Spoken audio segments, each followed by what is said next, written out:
It's a straddle. I get re-raised. Pretty obvious call with jacks. He's like pretty tight aggressive, and if someone's like really aggressive, you can three bet, and you can four bet or whatever. I wouldn't usually recommend it. All right, pretty sweet flop. I mean, it's one of these spots. It's a pretty straightforward spot. I actually think he has a bit more bluffs than I think he's got like kind of polar here. I don't want to shut down his bluffs. I think he's going to really shut down if I start like raising and putting lots of pressure. So I don't really do much anyway. I don't think it's really a spot to start using some strange strategy. This is hand feel very slow. Okay, it turns kind of interesting. He bets quite small. Looks like he's got like exactly what he's got, which means usually from one point of view, it looks like maybe I should raise and get some money in. But my thought was actually it becomes one of these unusual situations where I just think he's not gonna like put in a ton of money if I start doing something really weird in a spot where his range is like theoretically not so capped, and he's just gonna like with his portions of his range such as this or ace king or like maybe even a shitty two pair. I don't think he really has that actually. He's just gonna like fold, so I don't really want to do that. I want to keep those hands in so that they value bet thin on rivers. So that accounts for one portion of his range with his bluffs. We want to keep those in. Obviously, they have very bad equity, and with his better hands, well, he has a couple sets that are better than mine. So he has like the occasional ace 10 suited or 10-9 suited that has a straight. I mean, those are also better than mine. This is a very clear call from all those things I just said.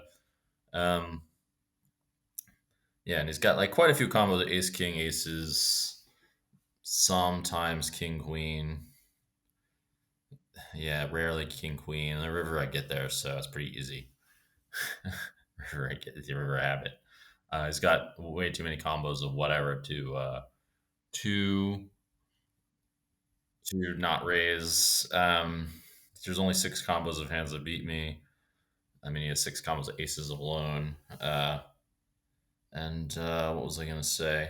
Had the river not paired, and even if he had so much less, it would have been a much worse raise, and I would have had to just call because there's quite a few. There's a six combos of sets. This is quite a few that are better than mine, and up to six, I should say. Less than three of queen queen because he doesn't always see bet on the flop with queen queen. You don't know that. And the straights has some of those too, and then he has like ace king aces. He has to call quite frequently for a min raise. And for pot size raise, he's got to call like 2/3 of the time of the worst or something. For a min raise, it's like much less. I have to do the math on it, but you have to factor in like when you bet small versus an all in. Like he's probably not doing to induce a raise because you just move all in. So sometimes you can raise a lot thinner based off of that. So had the board not paired, would have been far closer to just a call. But I guess if you know enough information, you can go for the raise. All in. Yeah, but here's a really simple situation. I mean, the fact that he folded aces would be probably out of the GTO fold range, because he doesn't block anything that he wants to block. I do think he has those a lot. I think if he folds aces 100% of the time here, he probably is exploitable. So that's something worth to think about. So I shouldn't.